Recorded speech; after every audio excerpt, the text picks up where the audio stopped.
Pessoal, como é que tá? Gente bonita, gente linda, olha só. Depois de um tempinho, em virtude de inúmeros compromissos, enfim, uma série de fatores, problema de saúde também, enfim, e outros compromissos, a gente ficou um tempinho aí sem postar vídeos, não é verdade, de reflexões, de sabedoria, o nosso querido mate com sabedoria, tá certo? Mas agora eu quero dizer pra você que a gente vai voltar ativa aí de novo, tá bom? E eu devo a parte 3 e a parte 4 sobre as lições que aprendemos com uma escrava. Bom, logo estarão no ar também, aí o pessoal está me cobrando. Porém, hoje a gente vai lançar aí, vai colocar no ar aí uma reflexão sobre Davi, tá bom? Algo interessante sobre Davi, tá bom? Eu quero crer que vai ser bem legal aí para a nossa vida, tá bom? Não se esqueça, se inscreva no nosso canal, deixe o seu like, compartilha, tá certo? Comente. Por que isso? Porque quando você faz isso, o YouTube ele entende que é algo relevante e leva essa mensagem, chega para mais pessoas, tá certo? Esse é o nosso único objetivo, que essa mensagem alcance mais e mais vidas, tá bom? Vamos lá? Pega um papel, pega uma caneta, tem coisa boa aí.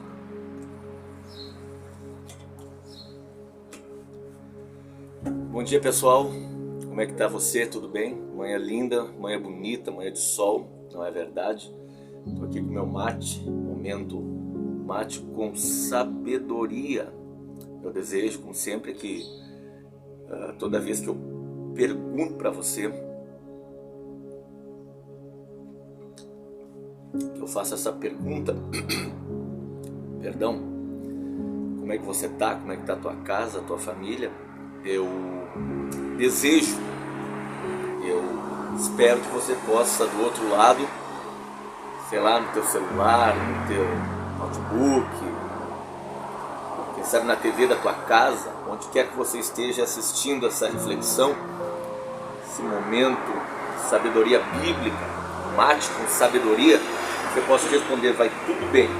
Todavia, se porventura essa não é a tua realidade, eu sempre digo: enquanto há vida, há esperança. Creia, lute, batalhe. Existe um Deus interessado no teu bem-estar. Existe um Deus cujo bênçãos são sem medida para a sua vida, para a minha vida, para a tua família, para a minha família. Pessoal, olha só, não é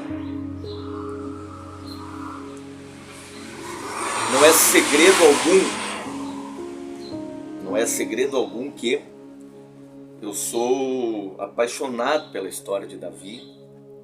Essa história, o relato bíblico da vida de Davi, ele se renova cada dia na minha vida. E eu quero mais uma vez, em rápidas palavras, poder falar alguma coisa com você acerca da história de Davi, de tantas lições preciosas que Davi nos ensina, que a história, a trajetória, seus acertos, seus erros, e não foram poucos, tanta coisa, tantas lições preciosas nessa linda manhã de domingo, nós podemos extrair do texto bíblico. O segundo livro de Samuel, ou por que não dizemos o primeiro livro de Samuel, o capítulo de número 22 e o versículo 1 diz assim: e Davi fugiu. E Davi fugiu. Você já parou para pensar e se colocar de uma para outra? Nós não estamos falando de um bandido, nós não estamos falando de qualquer pessoa, nós estamos falando daquele que até pouco tempo atrás dessa passagem havia sido ungido por Samuel como rei havia uma promessa, havia sido ungido rei sobre Israel.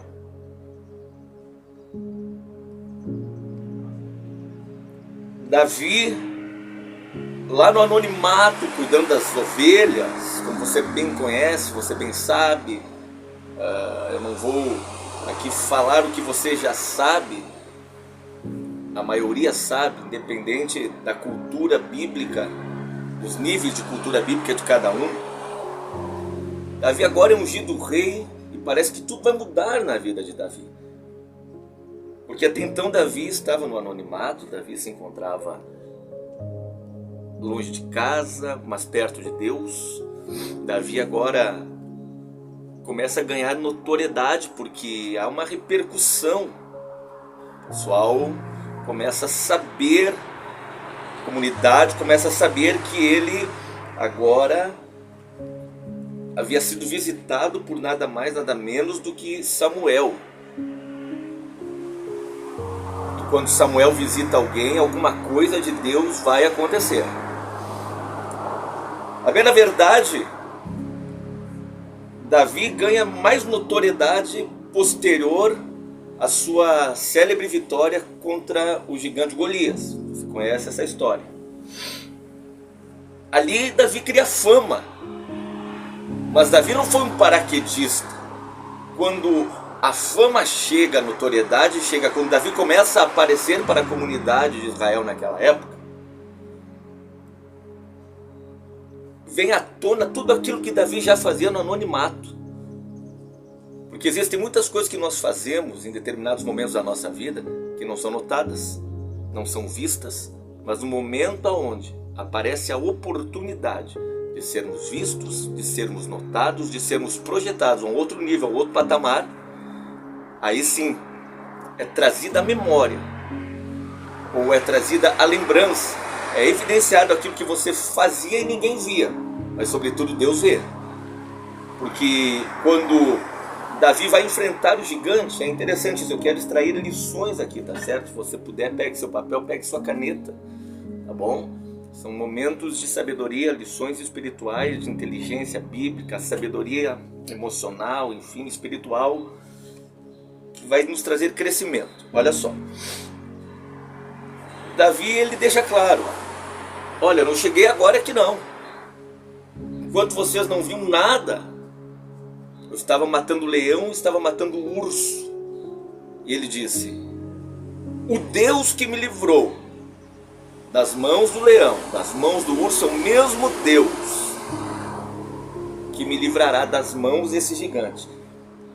Em resumo, pessoal, para eu chegar no meu objetivo, que eu não quero me delongar por demais. Agora a fama chega, agora a notoriedade chega. O matador de gigantes, o vencedor. Sabe aquela hora que parece que a nossa vida, a sua vida, a minha vida, vai começar a ir para frente? Puxa, agora vai mudar, agora chegou o meu tempo, agora chegou a minha hora, agora chegou o meu momento. Tchê, exatamente nessa hora na vida de Davi, ao mesmo tempo em que ele cria notoriedade, visibilidade, a notoriedade, a fama, ela traz pelo menos dois tipos de pessoa para perto de você, para perto de mim. Aqueles que vão aplaudir o teu sucesso, que vão ficar felizes, mas aqueles que também vão ter dor de cotovelo, que vão tramar contra você. Você vai passar a ser alvo de ciúmes de algumas pessoas, infelizmente, que andam na linha da mediocridade, pessoas que não vale nem a pena nós falarmos aqui.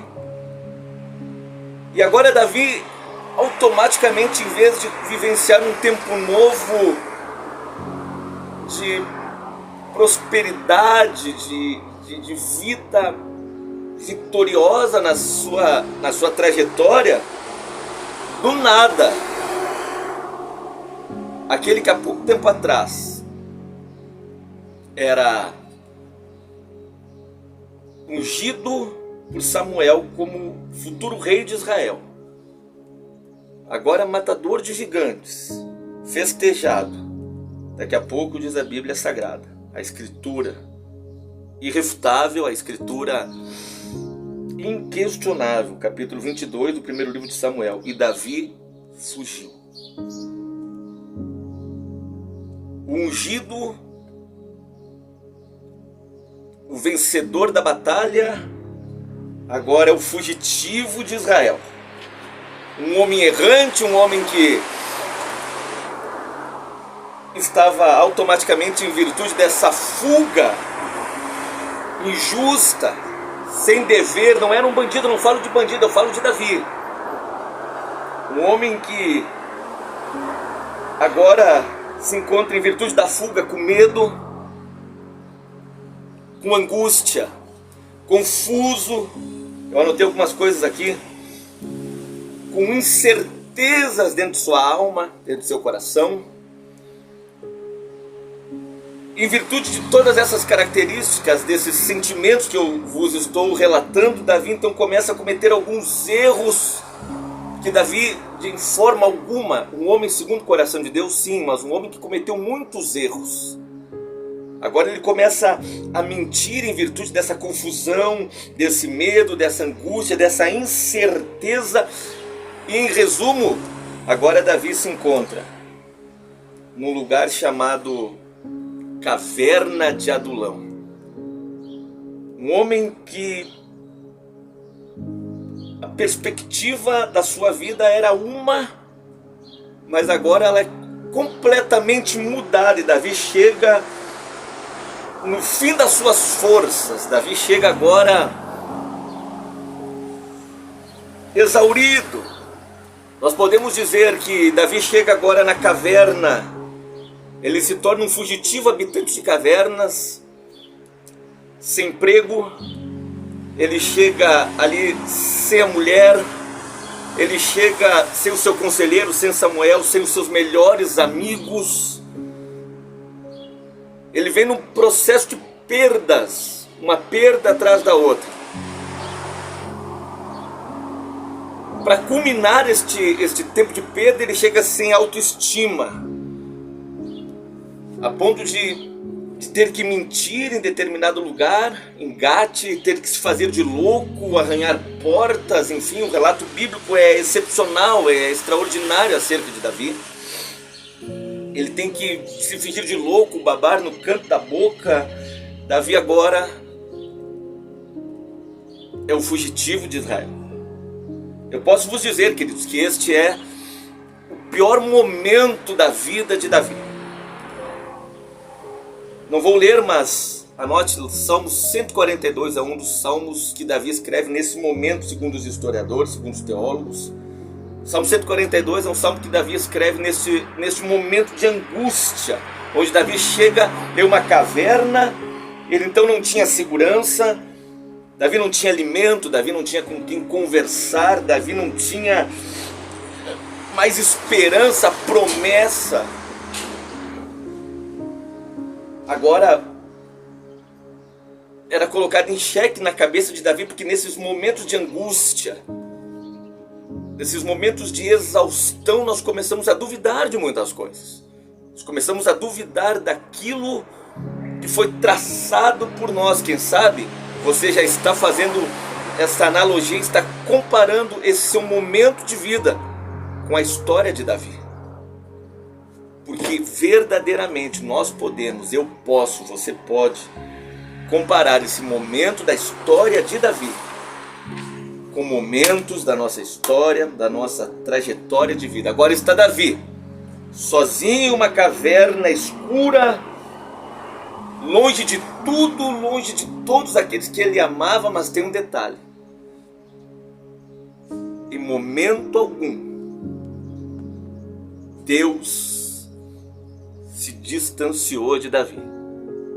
Da mesma forma que quem sabe você está nessa caverna, neste momento de crise, crise conjugal, crise financeira, crise emocional, depressão, crise na saúde. Eu não sei conforme, eu não sei como é, melhor dizendo, que você se encontra. Eu não sei como é que você está. Eu só sei que eu tenho uma palavra para a tua e para a minha vida nesta manhã linda de domingo. Davi está sozinho numa caverna úmida, escura, sem segurança, sem comida, desprovido de amigos, longe de tudo, longe de todos, longe da família, longe de tudo. Todavia, Deus de maneira alguma, em hipótese alguma, deixou de estar perto de Davi. Ele sentindo ou não sentindo, eu sentindo ou não sentindo, eu vendo ou não vendo, você sentindo, vendo, não vendo, tem uma coisa para te dizer: Ele está exatamente aí agora, nesse momento. Mas diz a palavra de Deus que agora, nesse pior momento da vida de Davi, se juntam a Davi, eu anotei aqui, aproximadamente 400 homens. Davi só queria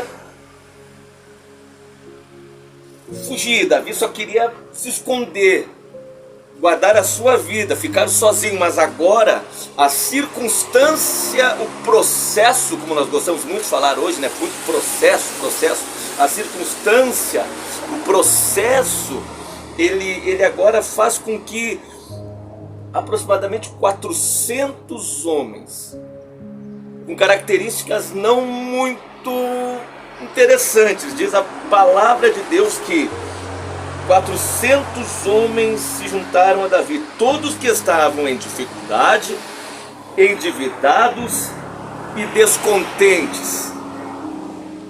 Eu gosto muito dos originais, tanto o hebraico quanto o grego na Bíblia Sagrada, algumas porções do aramaico. E esse termo, homens que estavam em aperto, significa homens sob pressão, debaixo de estresse, homens endividados. Isso fala de homens no original que tomaram dinheiro emprestado a juros e não conseguiram pagar, e agora eram alvo de vários credores. E homens amargurados de espírito também, vai dizer a Escritura, ou seja, homens com a alma atormentada, significa isso no original hebraico. Homens que estavam sendo alvo de maus tratos no decorrer da sua vida, e exatamente estes homens que se juntam a Davi. Eu fico pensando, Davi, puxa, já não basta a minha situação, já não basta como eu estou, agora eu estou numa caverna com 400 homens nestas características. O que não sabia Davi, o que não entendia Davi, pela confusão da circunstância, pela confusão do momento, é que aquilo que parecia o fim, quando Davi chega ali exaurido de suas forças, quando Davi chega ali reduzido a nada, quando Deus nos permite, como permitiu Davi, ser reduzido a nada, não é de forma alguma para extinguir a nossa vida. Deus não queria extinguir a vida de Davi, Deus não queria acabar com a vida de Davi. Na verdade, quando Davi chega nestas circunstâncias, era Deus dizendo: aqui está a tua faculdade, Davi.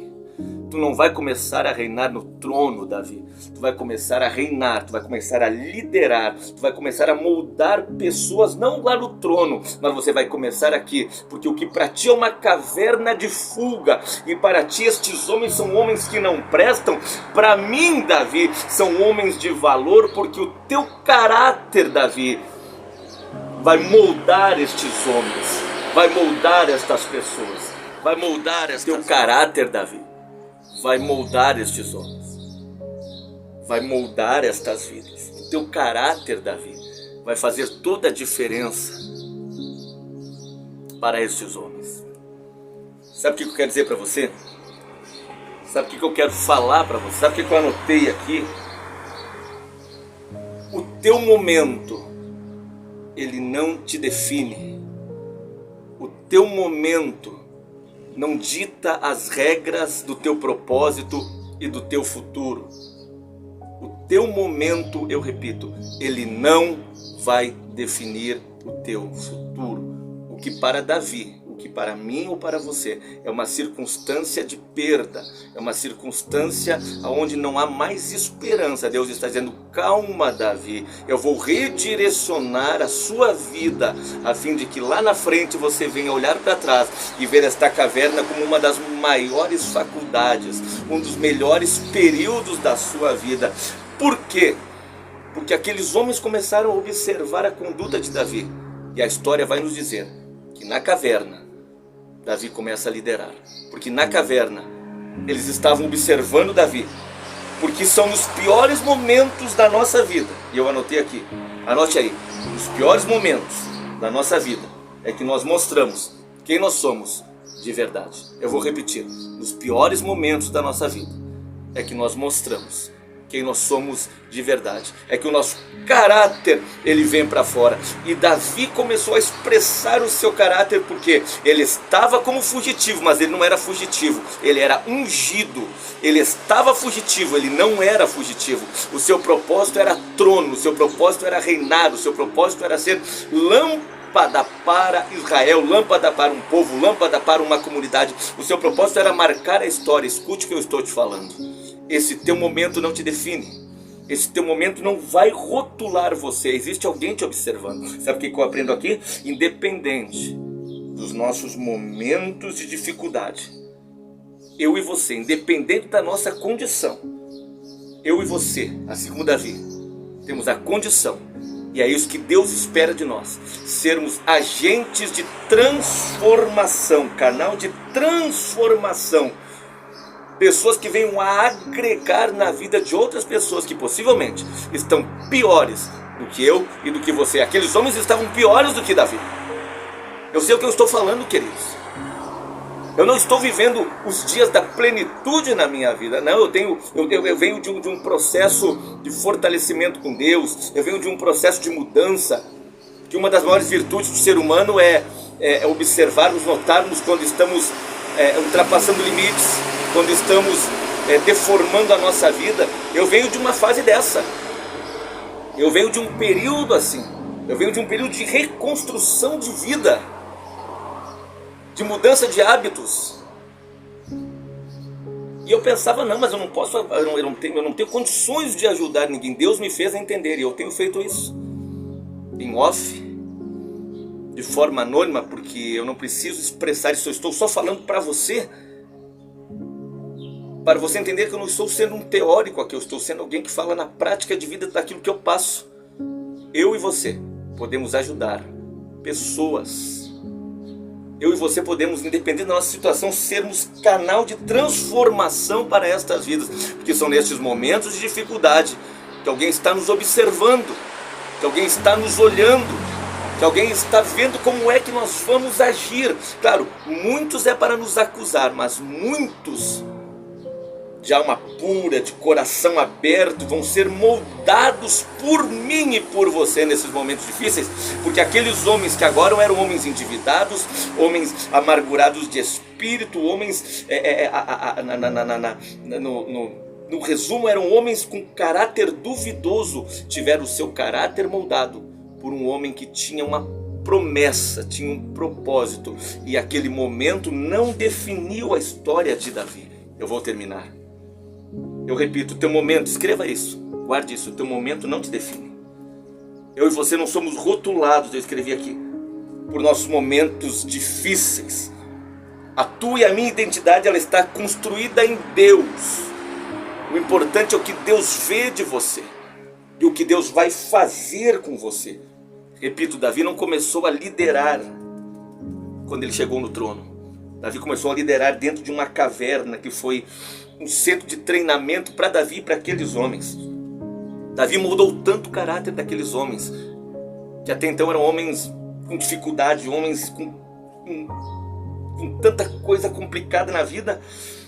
E lá em 2 Samuel capítulo 21, diz a escritura que Davi, ele estava lutando com um gigante, porque Davi enfrentou mais do que um gigante chamado Isbinote, se eu não me engano, e Davi começou a desfalecer de fraqueza e o gigante ia matar ele, mas um daqueles homens que lá atrás fora treinado por Davi, corre na frente de Davi e mata o gigante. Então ele se reúne com os demais valentes e eles dizem: olha, Davi, não saia mais à batalha, para que nós não corramos o risco de que se apague a lâmpada de Israel, que era Davi para aqueles homens. De homens covardes, de homens apertados, angustiados, agora aqueles homens eram os valentes, a elite, a corte, os ministros de Davi. Davi chegou numa caverna como fugitivo e saiu de lá como líder de um exército. Quero declarar isso para mim e para a sua vida. Nosso momento não vai nos definir. Quem sabe todos olham para ti como fugitivo, te rotulam de uma forma errada. Deixe-te rotular do jeito que quiserem. O importante é que nós não vivemos de rótulos humanos, nós vivemos acerca daquilo que Deus já identificou na nossa vida. Olha só que interessante, 2 Samuel capítulo 23. Certa feita, Davi estava em batalha e estava acampado em cavernas de novo contra o exército dos filisteus que estava acampados à entrada de Belém. E Davi se lembra de Belém, a sua cidade, e ele suspira, ele diz: ah, quem me dera beber das águas limpas, puras, das fontes de Belém. E 3 daqueles homens que foram moldados lá atrás, isso é lindo, pelo caráter de Davi, pela forma como Davi se conduzia na caverna. Porque na caverna Davi fazia salmos, Davi adorava, mesmo em meio à dificuldade, em meio às lutas, às tribulações, às angústias. Davi se lembrou: Deus continua com a rédea da minha vida, como diz o gaúcho, na palma das mãos dele. E aqueles homens então, de forma estratégica, saem da caverna e conseguem entrar em meio aos exércitos dos filisteus e vão até a fonte e trazem água, colocam em botijas de água, pegam água e levam de volta, trazem de volta para Davi. Tome dessa água.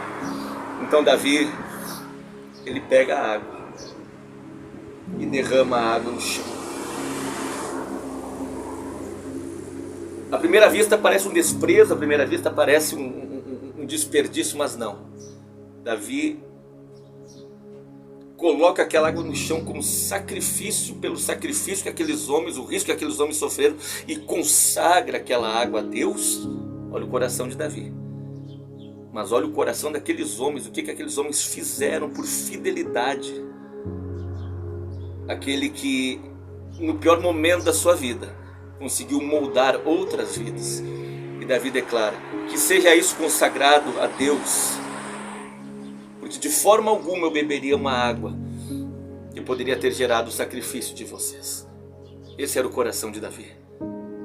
E esse era o coração daqueles homens que Davi gerou, que Davi forjou em meio a um dos piores momentos da sua vida. Deixa eu falar uma coisa para você. O teu momento, como de Davi, pode ser um momento de fuga, como fugitivo. Mas o teu propósito, como de Davi, é um propósito de chegar a um nível real. De chegar, eu não estou dizendo que você vai ser rei, mas estou dizendo que você vai chegar na plenitude com a tua família, com os teus negócios, com a sua vida, enfim, queridos. Eu tenho certeza que esse momento que eu e você passamos não nos define.